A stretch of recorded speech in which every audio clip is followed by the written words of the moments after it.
Quand on observe le monde dans lequel nous vivons aujourd'hui, et surtout le fait que nous soyons dans une forte société de consommation, on se rend compte que l'être humain aime ce qui est nouveau. On aime ce qui est nouveau. Les enfants aiment recevoir de nouveaux cadeaux, de nouveaux jouets. Même si c'est pour leur casser 3 jours après. Les grands aussi, hommes comme femmes, on aime ce qui est nouveau. Même si c'est pour s'enlacer quelque temps après. On aime tous la nouveauté. C'est Dieu qui nous a créés comme ça. On a tous besoin de nouveau. Mais attention, il faut savoir quelle nouveauté tu vas prendre pour remplir ta vie. Quand on devient chrétien, on a droit à un package de nouveautés. Alléluia. Un bon package. Nouvelle naissance en Christ. Alléluia. Nouvelle naissance. Renouvellement de l'intérieur. Je te renouvelle. Tes pensées, tes aspirations. Ton esprit passe de la mort à la vie.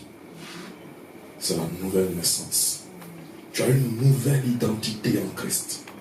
Tu es appelé petit Christ. Tu es appelé à ressembler à Christ, à faire comme Christ, à avoir les victoires que Christ a eues, à avoir les réactions que Jésus a eues. Tu as une nouvelle identité. Tu as une nouvelle relation avec Dieu. Quand tu t'approches de Dieu, ce n'est plus la colère, avec la colère que Dieu te répond.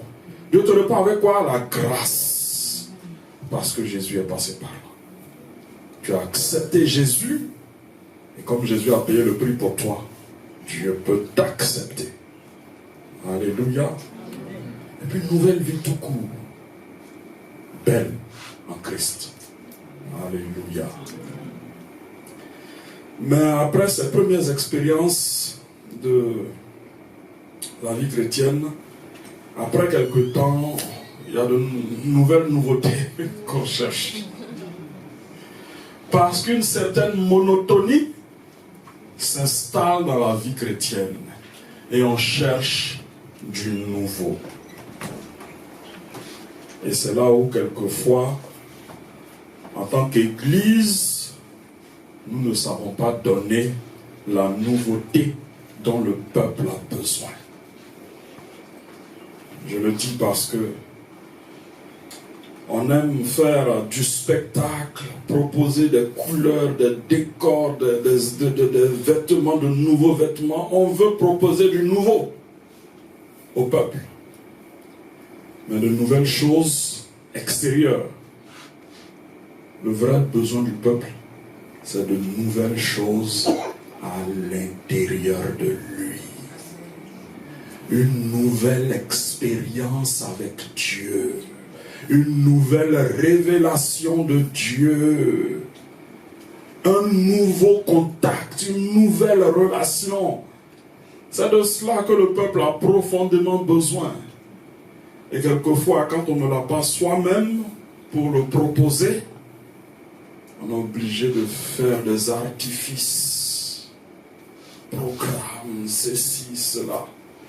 Mais quand tu mets le programme plus au devant que ce que Dieu est capable d'apporter spirituellement, tu t'es trompé. Le vrai besoin, notre vrai besoin, il est à l'intérieur de nous, ce n'est pas à l'extérieur de nous. Alléluia.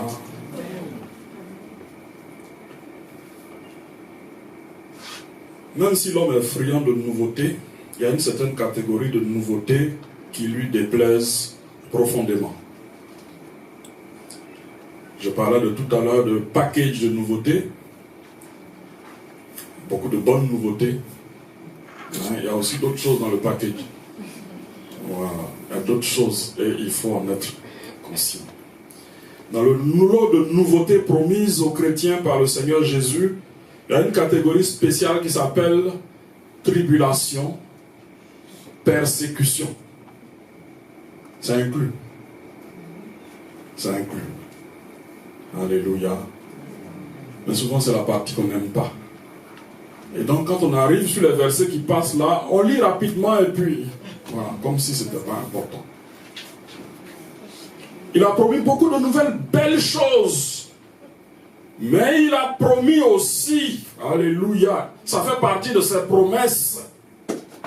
Il a promis persécution, il a promis difficulté, il a promis tribulation. Ça fait partie de ce qu'il a promis.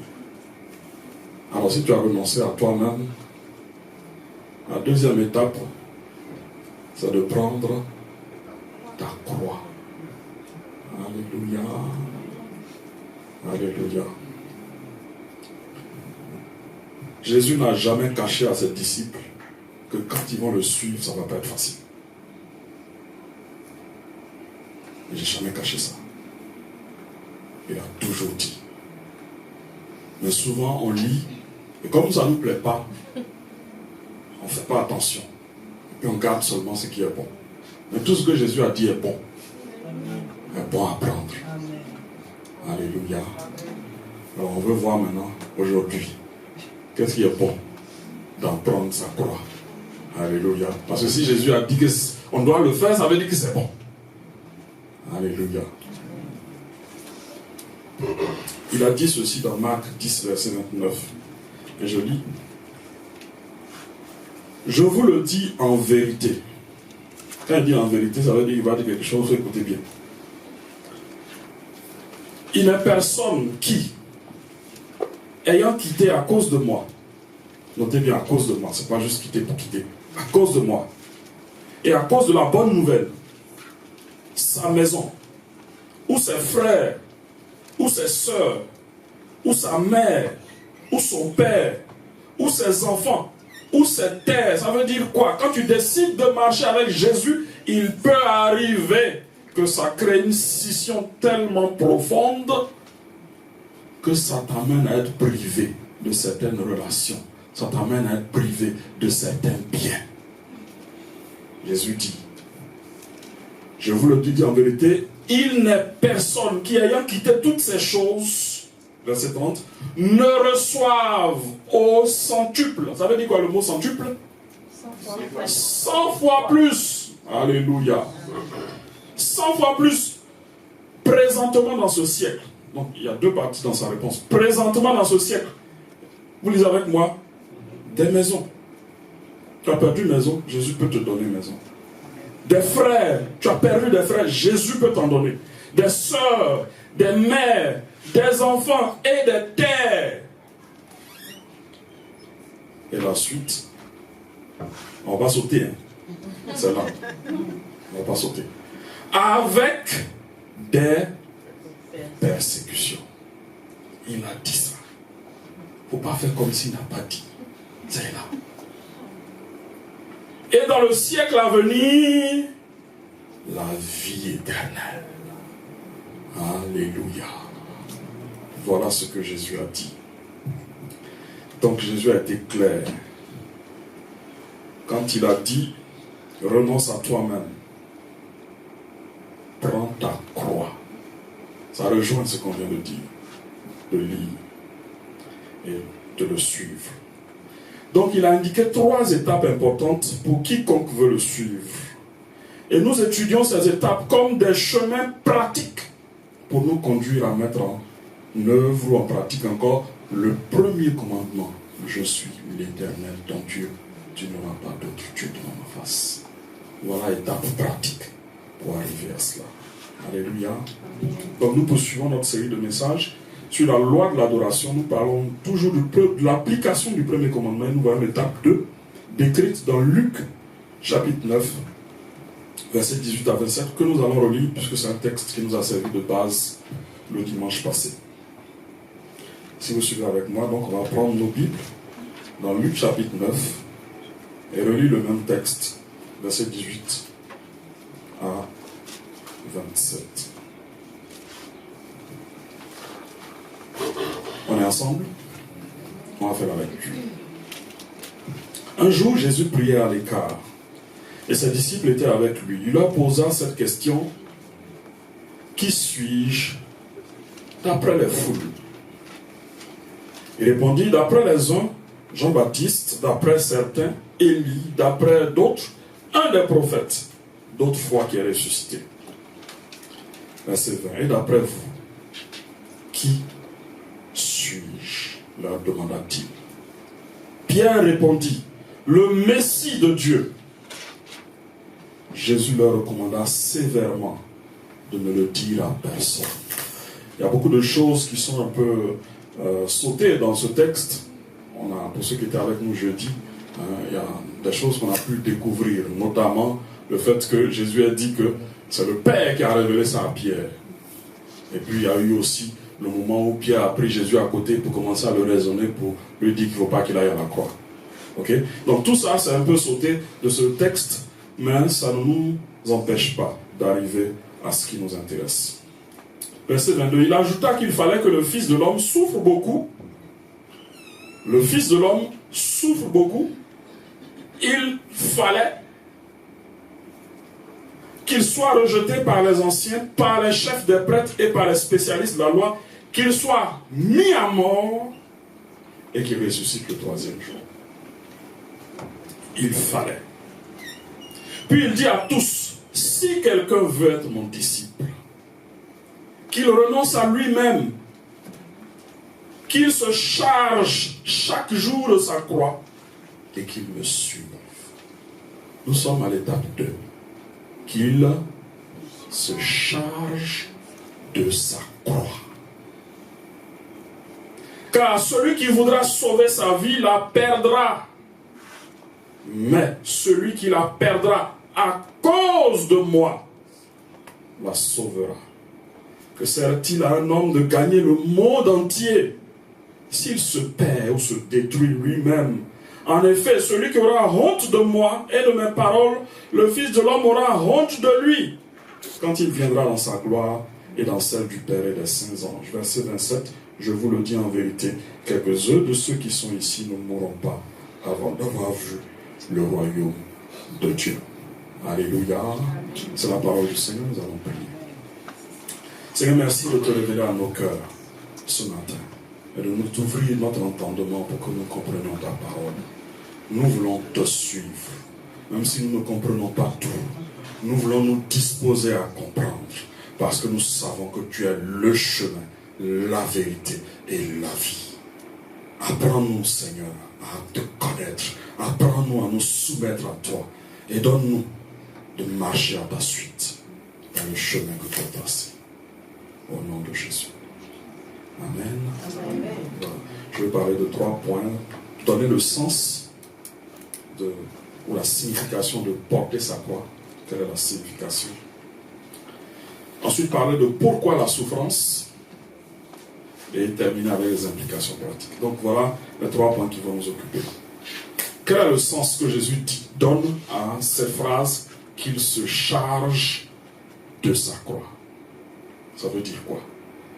Ensuite, pourquoi la souffrance? Parce que c'est lié à la souffrance, le fait de porter sa croix. Et enfin, quelles sont les implications pratiques pour notre vie d'adorateur et pour l'application du premier commandement? Quand Jésus parlait de porter sa croix à ses disciples, il faisait allusion aux condamnés à être crucifiés. Lui-même n'était pas encore condamné à être crucifié. Mais il fait allusion à cela. Parce que les Juifs avaient l'habitude de voir ça. Les Romains crucifiaient les criminels ou tous ceux qui s'opposaient à leur pouvoir. C'était une façon de les humilier publiquement et de leur montrer que le pouvoir se trouve dans le camp des Romains. Donc ces disciples étaient habitués à ça, à voir des gens tués par la crucifixion, par le pouvoir romain. Et ça passait d'abord par un chemin où tu prends la croix et tu marches. La honte est sur toi. La souffrance est sur toi. L'humiliation est sur toi. Et tu vas et on te crucifie. Donc quand Jésus dit porter sa croix, il fait référence à ce qui arrivait aux criminels. Alléluia. Alors il y a 3 mots importants que je veux souligner dans le fait de porter sa croix. Le criminel qui porte sa croix, il la porte publiquement. Deuxièmement, il la porte honteusement. Et troisièmement, il la porte péniblement. Voilà 3 aspects de porter sa croix qui sont très très très importants à percevoir. C'est en public, ce n'est pas en cachette. Tout le monde te voit. Et puis c'est la honte sur toi. Et puis tu souffres en portant la croix. C'est ce que ça signifie, porter sa croix. Mais Jésus ne voulait pas parler de porter la croix à la manière des criminels. Il a porté la croix à la manière des criminels et puis il a porté la croix à la manière de Jésus. Il y a une petite nuance que je veux mettre en évidence. Quand Jésus dit par la suite qu'il se charge de sa croix et qu'il me suive, ça veut dire que Jésus est en train d'annoncer en même temps, puisqu'il avait déjà dit, annoncer que lui-même il va passer par là, prendre la croix et aller à la mort. Et ça veut dire que nous, on doit faire la même chose que lui. Donc ces 2 choses sont importantes à noter. Donc Jésus va porter sa croix. Il annonce à ses disciples. Et les disciples doivent porter eux-mêmes leur propre croix à l'image de Jésus. Voilà les 2 éléments importants. Alors, se charger d'une croix, ce ne sera pas forcément un bois à transporter. Ce ne sera pas forcément un bois. Mais ce sera se charger, comme Jésus l'a dit, de quoi? De quelle croix il a dit? Sa croix. Ta propre croix. Jésus ne parle pas du bois. Il y en a qui comprennent ça comme ça. Et puis qui mettent des croix au cou. Voilà. Il faut faire attention. Si vous comprenez profondément ce que Jésus a dit, ce n'est pas du confort. Hein. Ce n'est pas confort. C'est quand tu portes une croix, c'est voilà. Tu es joli, tu es... Voilà. Ce n'est pas du tout l'idée que Jésus veut donner ici. Donc Jésus dit que nous devons porter notre propre croix. Alléluia. Et ce n'est pas une chaîne en or. La croix dont Jésus parle, ce sont des événements, des situations qui vont arriver dans ta vie. Événements, situations qui ne seront pas faciles. C'est de ça que Jésus parle. Événements, situations. Alléluia. Qui vont véhiculer dans le même sens que la croix, la souffrance, l'humiliation et quelquefois, je dis quelquefois, la mort. Il parle de ce genre de situation qui vont arriver dans ta vie et qui vont venir avec leur lot d'humiliation, de souffrance et quelquefois de mort. Donc ce que Jésus dit est sérieux. Ce n'est pas de l'amusement. Alléluia. Quand Jésus te demande de prendre ta croix et de le suivre, il veut que tu sois préparé à souffrir. Alléluia. Préparé à être humilié. Préparé à mourir s'il le faut. Voilà ce que Jésus est en train de dire. Mais ce n'est pas souffrir tout court. C'est quoi je disais tout à l'heure, c'est porter sa croix à la manière de Jésus. Jésus n'est pas en train de parler de souffrir tout court, d'humiliation tout court, de mort tout court. Non. Il parle de souffrance à sa manière, d'humiliation à sa manière et de mort à sa manière. Donc Jésus ne parle pas de toutes les souffrances.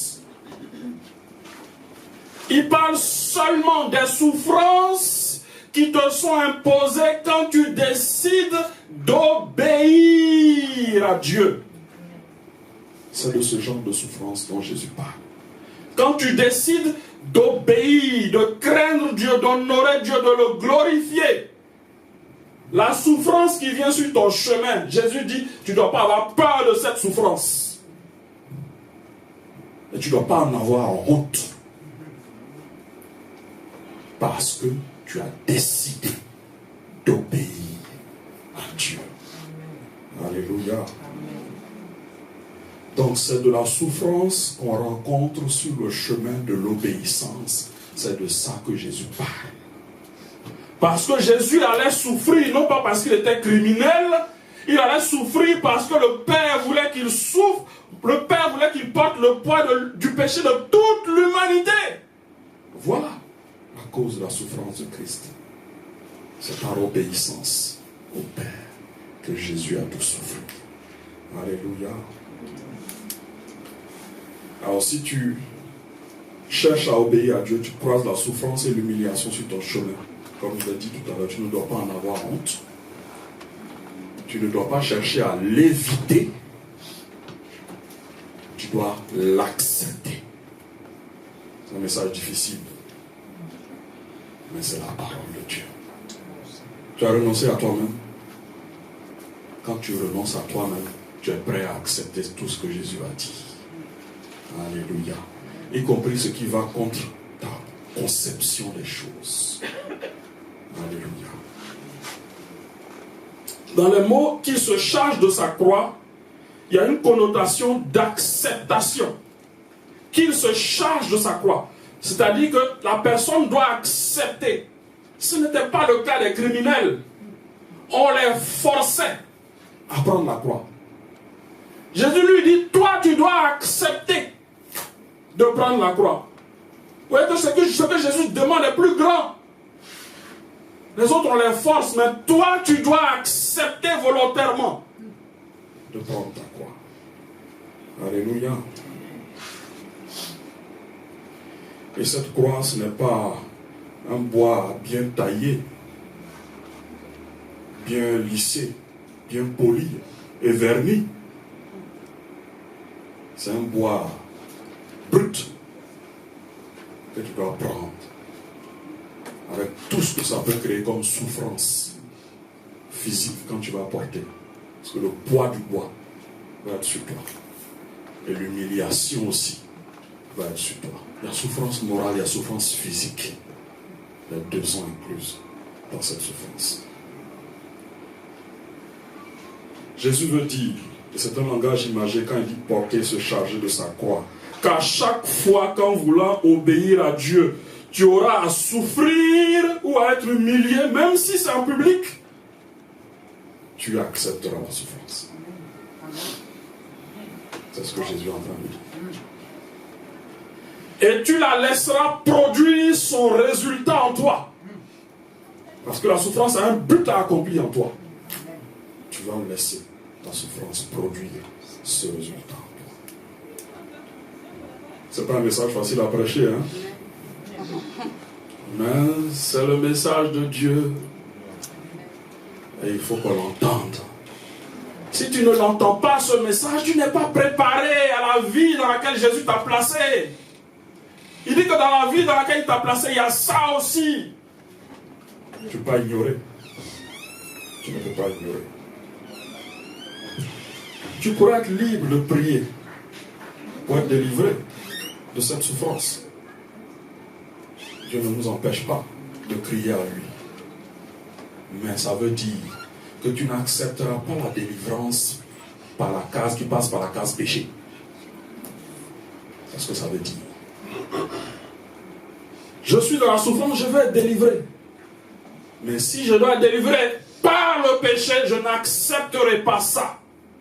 J'accepterai plutôt la souffrance et l'obéissance. Alléluia. Je vais donner des exemples, ce sera peut-être plus clair. Tu es jeune et tu as beaucoup de besoins, notamment d'argent. Et puis sur ton chemin apparaît un monsieur riche, marié et non converti.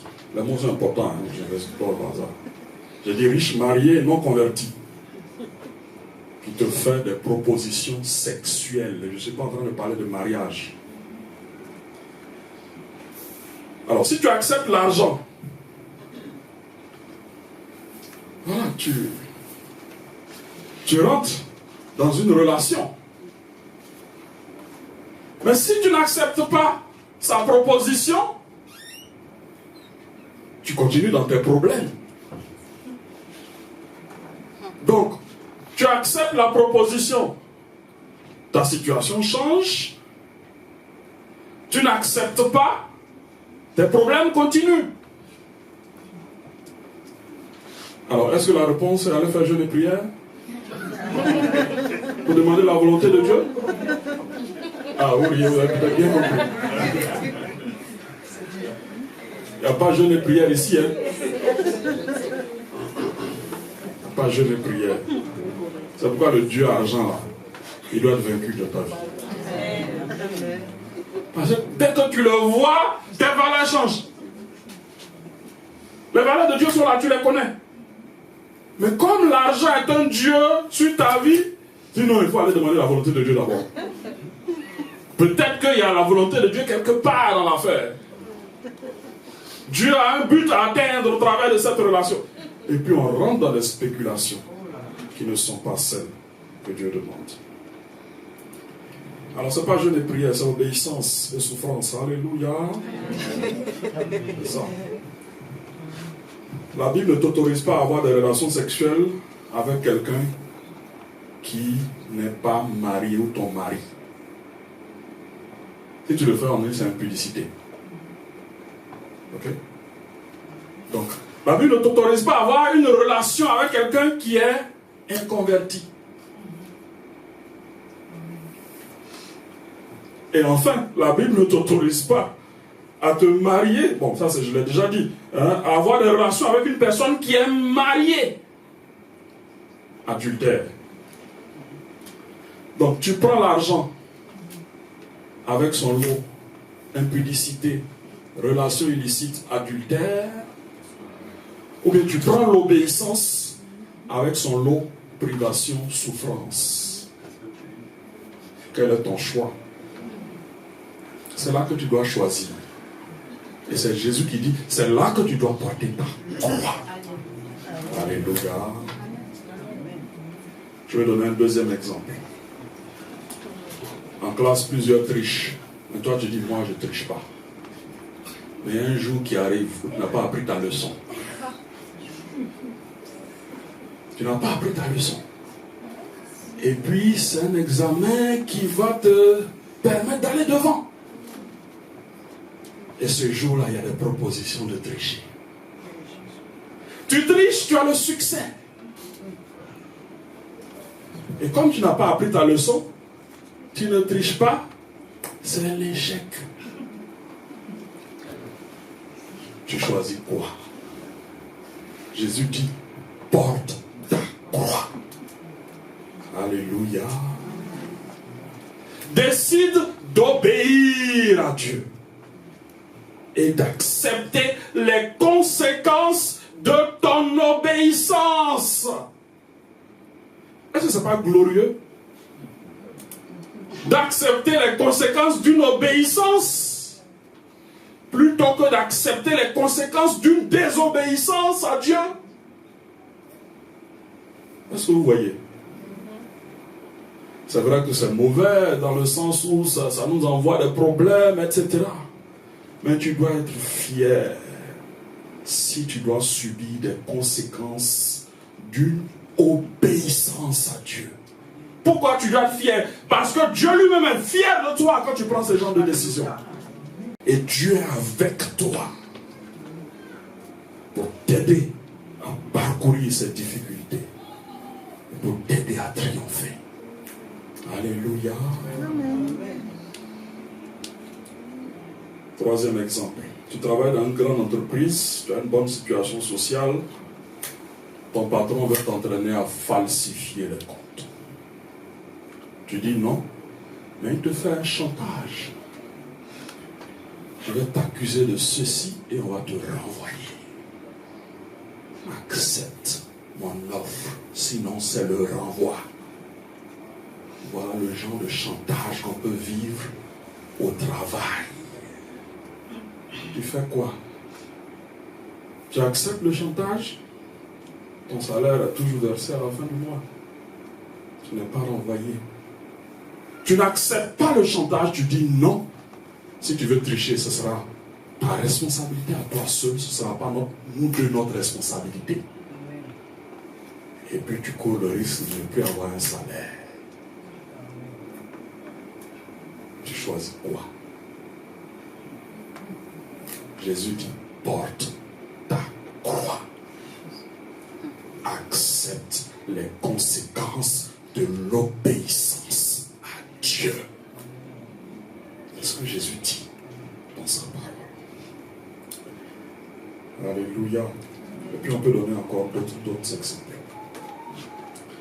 Mais voilà un principe qui est important à suivre. À chaque fois que tu auras subi une souffrance morale ou physique, pose-toi la question. Est-ce que c'est mon obéissance? C'est à cause de mon obéissance à Dieu que je suis en train de subir ça. Et si c'est à cause de ton obéissance, tu ne dois pas en avoir honte. Même si c'est public. Tu ne dois pas en avoir honte. Alléluia. Parce que Dieu t'approuve, Dieu te soutient.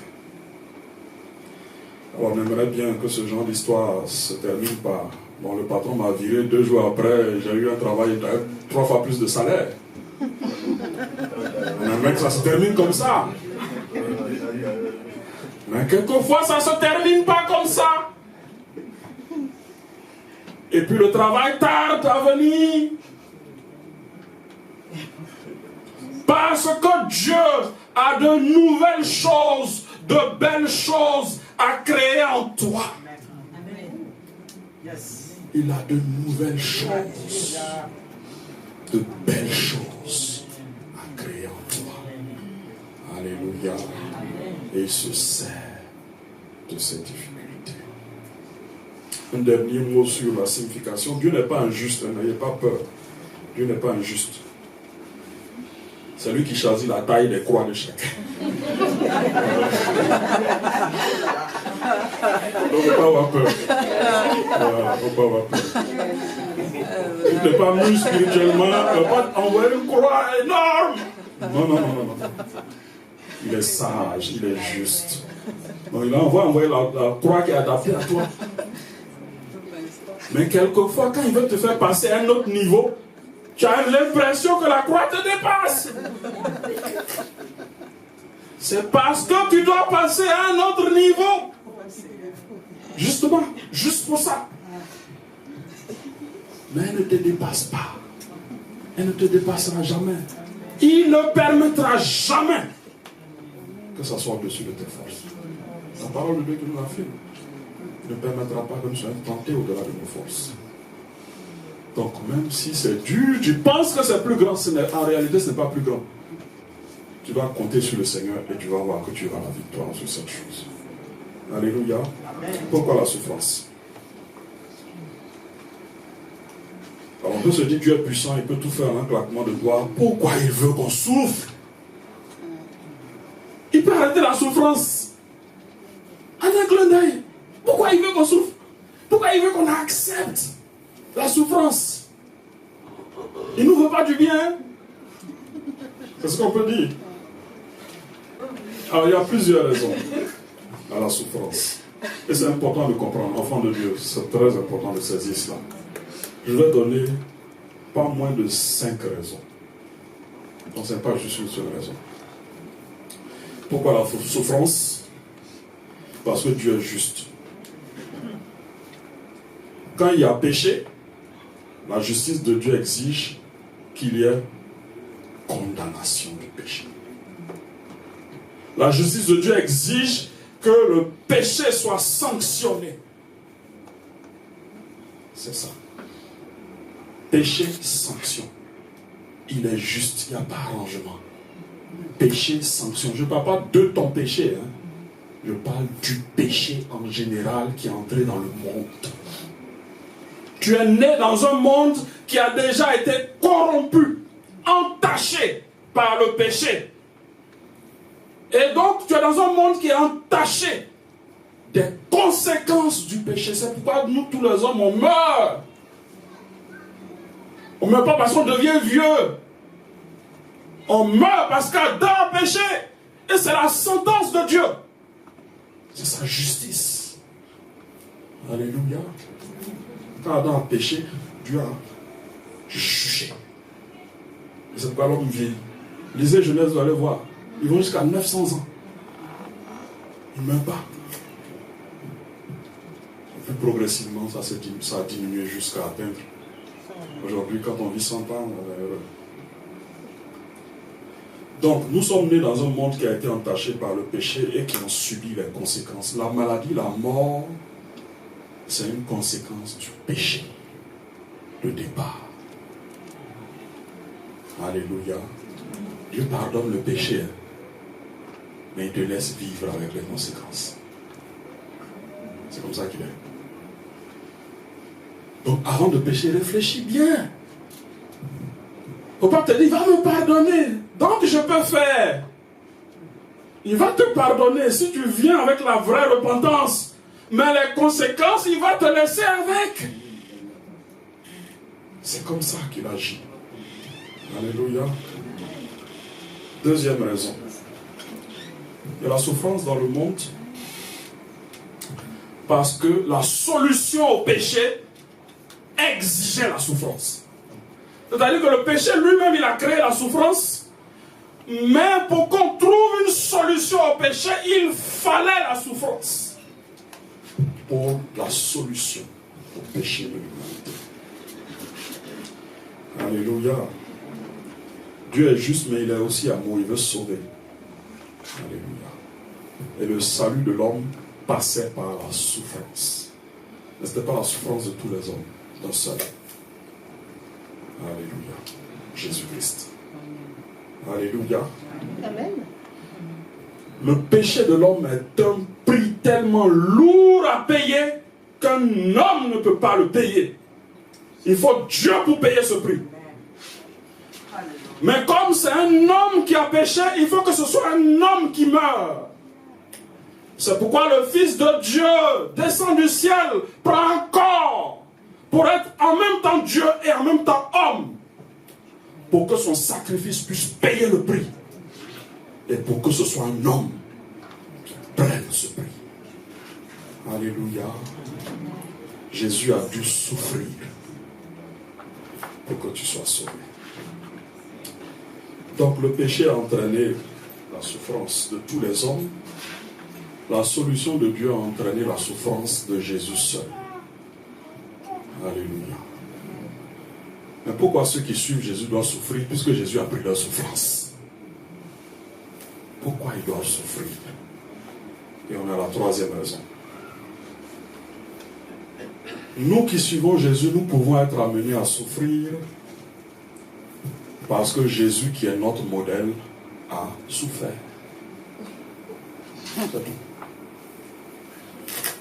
J'ai dit, nous pouvons être amenés à souffrir. N'ayez pas peur aussi de ce genre de message. C'est pas souffrance, Dieu va te donner souffrance tous les jours. C'est pas ce que ça veut dire. Il est bon. Donc il peut te faire souffler un peu de temps en temps. Voilà. Il est sage. Il ne va pas t'envoyer des problèmes tous les jours. Il ne faut pas avoir peur de Dieu. C'est un Dieu bon. On doit être poussé vers lui. Et pas plutôt pousser loin de lui. Non. Il est bon. Donc nous souffrons. Nous pouvons être amenés à souffrir parce que Jésus est notre modèle. Tout ce qu'il a vécu, on est censé vivre ça. Toutes les victoires, on est censé les avoir. Alléluia. Et lui, il n'y a pas de défaite en lui. Alléluia. C'est ça qui est merveilleux. Il nous a introduits dans une nouvelle vie qu'il a lui-même inaugurée. Alléluia. Donc ce n'est pas, il dit, voilà le cadeau qui est là. Non, non, non. Il dit, moi-même, je suis passé par là. Maintenant, j'ai ouvert, toi aussi, suis-moi. Dans le même chemin. Donc s'il a inauguré la vie lui-même, ça veut dire que toi qui le suis, tu vas passer aussi par ce par quoi il est passé. Alléluia. Quatrième raison, Dieu se sert de la souffrance, et je l'ai déjà dit, pour produire de belles et de nouvelles choses en nous. Alléluia. Prenez un homme qui est dans le confort, qui ne souffre jamais. Mettez-le à la tête d'une nation, et vous allez voir qu'il aura du mal. Parce que la souffrance, ça sert. Quand tu souffres, la première conséquence, tu as de la compassion pour ceux qui souffrent. Ça te change. Ça met de belles choses à l'intérieur de toi. Quand tu as souffert, tu es plus qualifié pour aider quelqu'un qui souffre. Parce que tu comprends mieux sa souffrance. Qu'est-ce que Dieu lui veut? Il veut qu'on soit des instruments de paix, de bénédiction autour de nous. Mais celui qui vit les problèmes, quelquefois Dieu te fait vivre le problème pour que tu aies la victoire dessus, pour que tu sois son instrument pour régler tous les autres problèmes de ce genre. Alléluia. Cinquième raison. Il permet la souffrance pour que la joie au ciel soit encore plus débordante. Pour que la joie au ciel soit encore plus débordante. S'il n'y a pas de problème sur la terre, qui va chercher à vous aller au ciel? C'est ça. Qui va chercher à rejoindre le Seigneur? Qui va chercher mieux? Si c'est déjà bon sur la terre, c'est pourquoi il y a des problèmes. Les problèmes sont des piqûres de rappel. Dieu a mieux. Dieu a mieux. C'est au ciel. C'est au ciel. Alléluia. Et sixièmement, il permet la souffrance parce que le monde dans lequel nous sommes est un monde qui est opposé à nous. Le monde n'est pas directement conduit par Dieu aujourd'hui. Le diable qui est le prince de monde. Je dis directement, hein, parce que Dieu contrôle tout. Donc le diable n'a pas la liberté de faire ce qu'il veut. Dieu contrôle tout, mais il ne contrôle pas directement. On est dans un monde qui nous est opposé. On est dans une guerre. Qui va en guerre en sifflotant une tasse de thé? C'est pas possible. Tu ne peux pas aller en guerre en ayant des airs libres comme ça. Non. Tu es en guerre parce que le monde est opposé à toi. Il a des principes qui sont opposés à toi. Toi, tu veux vivre dans la sainteté, lui va te pousser au péché. Tu es dans une guerre. Tu ne peux pas être à l'aise. Tu ne peux pas vouloir être à l'aise. Quand on t'a mis dans une guerre spirituelle, le diable n'est pas partout, mais il a répandu ses idées partout. Tu es une jeune fille, tu te gardes pour le mariage, tout le monde va se moquer de toi. C'est un combat sur toi. Et puis tu vas aller faire des expériences pour qu'on ne se moque plus de toi aussi. Tu es dans une guerre. Tu ne peux pas être à l'aise tout le temps. Alléluia. Je veux terminer avec les implications. Quand tu veux obéir au premier commandement, je suis l'Éternel ton Dieu, tu n'auras pas d'autre Dieu de ta face. Tu rencontreras des ennemis sur ta route. Le premier ennemi, c'est toi-même. C'est pourquoi Jésus a dit, renonce à toi-même. Le deuxième ennemi, c'est le confort. C'est le confort, ton deuxième ennemi. C'est pourquoi Jésus a dit qu'il se charge de sa croix et qu'il me suive. Le confort est un ennemi. Ce n'est pas quelque chose de mauvais en soi, ce n'est pas ce que je suis en train de dire. Mais quand tu places ton confort au-dessus de l'obéissance à Dieu, il y a problème. Ça devient un ennemi. Tu ne veux pas être troublé. Tu ne veux pas être dérangé. Tu veux être toujours à l'aise. Tu veux être toujours fier devant les gens. Tu vas faire des compromis pour maintenir ton confort. Mais c'est au détriment de ton obéissance à Dieu.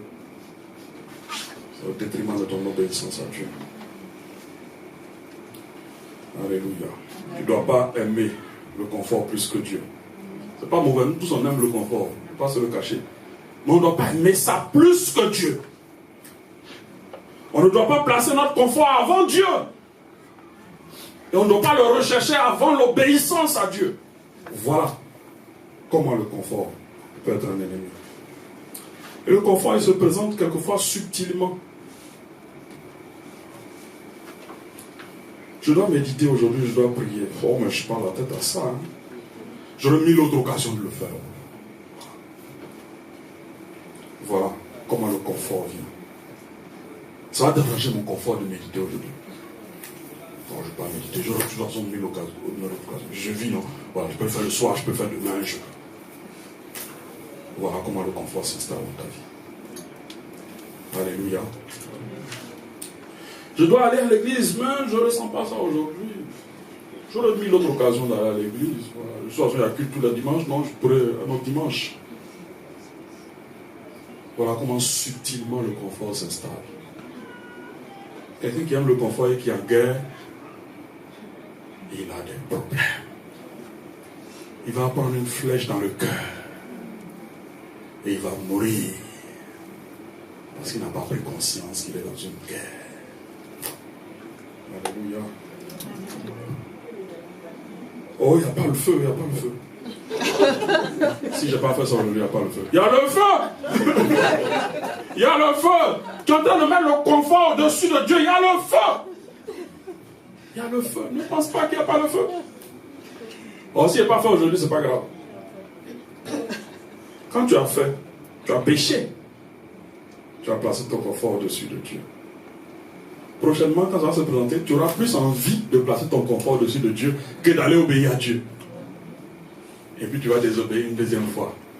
Et puis tu vas te sentir dans le confort du péché. Confortablement dans le péché. C'est pas grave si j'ai raté le culte ce mois. Il m'en attend après le mois suivant. Ça devient une année.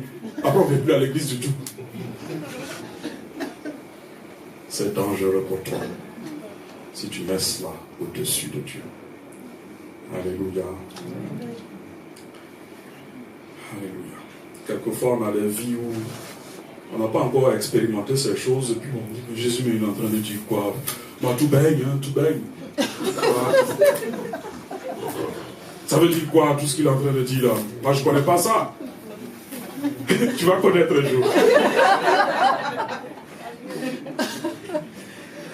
Donc, sois préparé. Amen. Je termine. Jésus nous a promis la tribulation, il ne nous a pas promis le confort. Alléluia. Il nous a promis beaucoup de richesses, beaucoup de grâce, beaucoup de bénédictions. On a eu vraiment le temps de parler de ces choses. Donc, ce n'est pas pour dire qu'on n'a rien en Christ, hein. On vient pauvre et puis on vient pour souffrir. Non, non. Il a pris le soin de mettre beaucoup de choses qui remplissent. Mais sa promesse est la suivante. Il dit à l'extérieur ça va chauffer. Mais à l'intérieur ça ne chauffera jamais. Amen. Alléluia. Amen. Si tu t'appuies sur moi, ça ne chauffera pas à l'intérieur. J'ai mis le Saint-Esprit à l'intérieur. J'ai mis le Saint-Esprit à l'intérieur. On a chanté ce chant tout à l'heure. Ne t'ai-je pas dit que si tu crois, tu verras la gloire de Dieu. C'est des paroles qu'on peut chanter, hein, mais c'était au milieu d'un drame familial que ces paroles ont été prononcées par Jésus. L'ami de Jésus est malade. Jésus avertit, Jésus prend son temps. L'ami meurt. 1 jour, 2 jours, 3 jours, 4 jours, Jésus se pointe. Ne t'ai-je pas dit que si tu crois, tu verras la gloire de Dieu. Alléluia. C'est au milieu de la souffrance que ces choses sont apparues. Et ce n'est pas quelque chose que je désire pour toi, mais si le Seigneur met sur ta route une souffrance qui est liée à ton obéissance à Dieu, ne sois pas celui qui cherche la facilité. Alléluia. On peut prier le Seigneur.